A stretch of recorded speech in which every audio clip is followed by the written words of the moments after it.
तो समास क्या होता है पहले ये जान लेते हैं। तो समास की परिभाषा यानी कि डेफिनेशन होती है दो या दो से अधिक शब्दों यानी कि पदों के मेल से एक नवीन शब्द के निर्माण की प्रक्रिया को समास कहा जाता है। यानी कि दो या दो से अधिक शब्द हों और उनसे जो हम नवीन शब्द निर्माण करते हैं उसको समास कहते हैं। जैसे कि अम्बरम यश सहा, तो पीले हैं वस्त्र जिसके। इन शब्दों को मिलाकर एक सामाजिक पद बनाया जाता है जो कि जैसे कि पीताम्बर। ठीक है, ये होगा समास। नेक्स्ट आता है समस्त पद। समास के नियम से मिले हुए शब्द समूह को समस्त पद कहते हैं। तो जैसे कि पीताम्बर, यह समस्त पद है। विग्रह क्या है? समास के अर्थ है बोधक वाक्य को विग्रह कहते हैं। जैसे कि पीतम अम्बरम यस्य सहा, यह है इसका विग्रह। तो सामान्यतः समास के 6 भेद होते हैं। नंबर 1 पर है अव्ययी समास, नंबर 2 तत्पुरुष समास, नंबर 3 कर्मधारय समास, नंबर 4 द्विगु समास, नंबर 5 बहुव्रीहि समास तथा नंबर 6 द्वंद्व समास। तो यह 6 प्रकार के समास होते हैं। तो पहले हम बात करने वाले हैं अव्ययी समास के बारे में। क्या है अव्ययी समास? तो जिस समास में पूर्व पद अव्यय हो और उसी के अर्थ की प्रधानता हो उसे अव्ययी समास कहते हैं। इसमें पहला पद अव्यय होता है और दूसरा संज्ञा। समस्त पद अव्यय हो जाता है। अव्ययी भाव का नपुंसक लिंग एक वचन के रूप में आता है। जैसे कि इसका जो एग्जाम्पल होगा अव्ययी समास का वो इस तरह से है, जैसे आजन्म, आजन्म यानी कि जन्म से लेकर, यथामति यानी कि मति के अनुसार, यथा शक्ति यानी कि शक्ति के अनुसार, अनजाने यानी कि बिना जाने। ठीक है, निसंदेह यानी कि संदेह रहित। यहाँ अव्ययी समास है। यह अव्ययी समास के उदाहरण हैं। इसमें जो क्रम से दिए गए हैं आजन्म, यथामति, यथाशक्ति, अनजाने, निसंदेह, यह समस्त पद हैं। और जन्म से लेकर, मति के अनुसार, बिना जाने, संदेह रहित, यह समास विग्रह हैं और यह हिंदी अर्थ है। नेक्स्ट है कर्मधार समास यानी कि सेकंड। तो जिस समास में पहला पद विशेषण तथा दूसरा पद विशेष्य होता है वहां कर्मधार समास होता है। जैसे कि एग्जाम्पल है पीताम्बर। तो पीताम्बर में पीत हो जो अंबर यानी कि पीला हो जो वस्त्र, यह इसका हिंदी अर्थ होगा। नेक्स्ट है महावीर, महान है जो वीर। महापुरुष, महान है जो पुरुष। चंद्रमुख, चंद्र जैसा मुख। चरण कमल, कमल के समान चरण। तो यहाँ पे जो दिया गया है इसमें पहला जो शब्द है वो विशेषण है, वो विशेषता बता रहा है कि जैसे पीताम्बर में, तो पीत अंबर, अंबर है यानी कि वस्त्र जो है कैसा है, पीला है। पीला है जो पहले है वो विशेषता बता रहा है। इसी प्रकार महावीर में जो वीर है वो कैसा है, महान है। महापुरुष यानी कि जो पुरुष है वो महान है। और मुख है जो चंद्रमुख, तो ये चंद्रमा के समान मुख है, चंद्रमुख है। तो चरण कमल यानी कि जो चरण हैं वो कमल के समान कोमल हैं। तो यहाँ इसमें पहला पद विशेषण जो विशेषता बताता है और दूसरा पद विशेष होता है, वहां कर्मधारय समास होता है। नेक्स्ट आता है तत्पुरुष समास। तो तत्पुरुष समास की जो डेफिनेशन होती है इस प्रकार है, तत्पुरुष वह समास होता है जिसमें उत्तर पद प्रधान होता है अर्थात प्रथम पद गौड़ होता है एवं उत्तर पद की प्रधानता होती है। वह समास करते समय बीच की विभक्ति का लोप हो जाता है। अब लोप विभक्ति का किस प्रकार से होता है, तो इस प्रकार इसका उदाहरण है, तो मूर्ति को बनाने वाला, तो इसका समास होगा मूर्तिकार।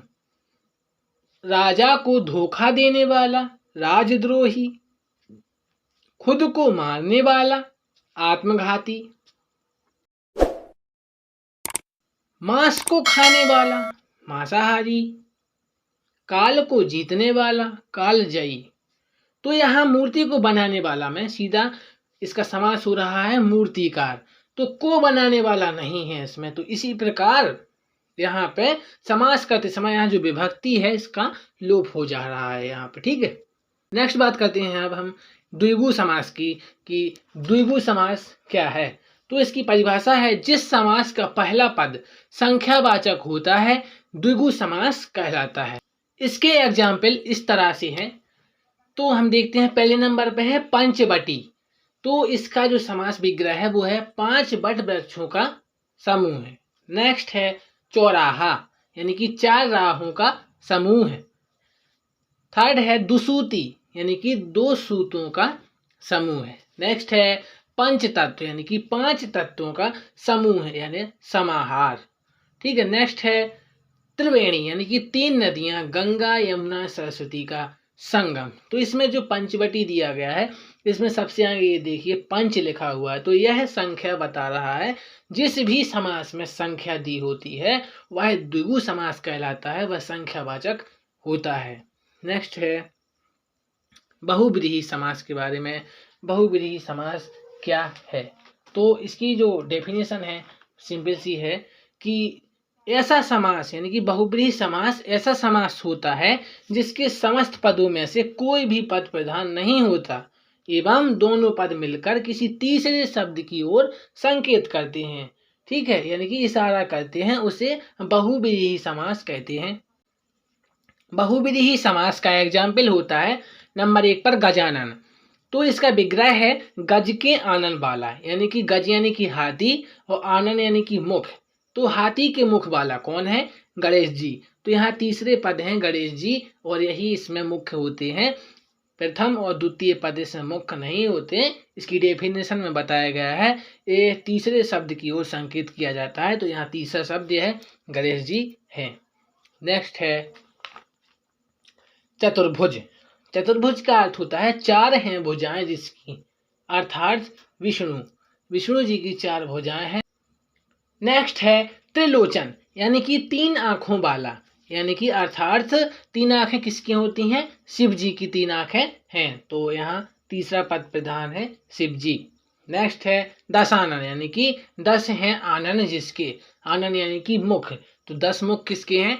रावण के। तो यहाँ पे रावण तीसरा पद जो है यह मुख्य है।